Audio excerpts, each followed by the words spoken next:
about their president, William Ruto, who is on a state visit to the US. It's the first state visit by a Kenyan president in over 2 decades, the first since 2003.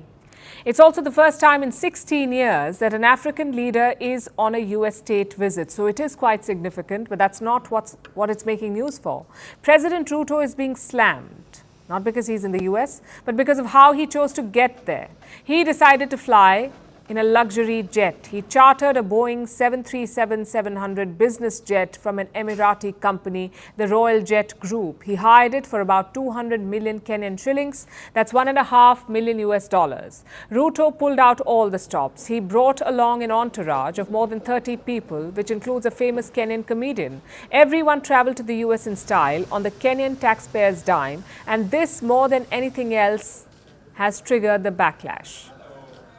Now, some of you may wonder, what is the big deal here? After all, world leaders travel all the time. It's part of the job description. They need to travel to build relations and to negotiate trade deals. In the long run, the trip should more than pay for itself. And all of this may be true. And it's exactly what Ruto is using as his defense. But that has not helped quell public anger. Why? Because of Ruto's policies. He's been tough on Kenyan taxpayers. He became president in 2022 and he has been increasing taxes ever since. Ruto has increased the tax rate on salaries. He has doubled the sales tax on fuel. He has introduced a housing levy, a hospital insurance levy and a turnover tax on small businesses. If it moves, Ruto taxes it. All in the name of fiscal responsibility. Kenya has a mountain of national debt.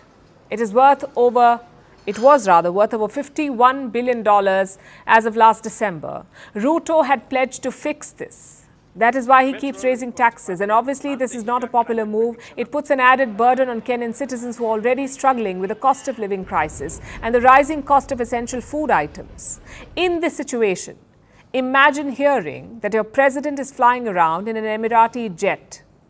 The same president who's been raising your taxes, who's been preaching austerity. That same president is taking more than 30 people, including a comedian, to the US. So you can see why the Kenyan people are angry. And this is not the first time, apparently. A few months ago, Ruto was dubbed Kenya's flying president. He's been on more than 50 foreign trips since he took office in 2022, more than 3 every month on average. In the year up to July 2023, he'd spent about $9.2 million US on travel, both domestic and international, 9.2 million. Now, this latest US trip alone will cost Kenya $1.5 million. For all the talk about austerity, Ruto's expenses just seem to be growing. So to calm the public down, he needs to have something to show for all of this, which is why this US trip needs to bear fruit. Ruto will have his official meeting with Joe Biden tomorrow. They're supposed to discuss a number of issues ranging from troop deployments in Haiti to extending a free trade agreement. Kenya's trade minister says that they have prepared more than 30 bankable projects. They're worth over $20 billion. Ruto will pitch these to American investors. If he can land a big deal, people may forget about the luxury jet. If not, he could be in trouble.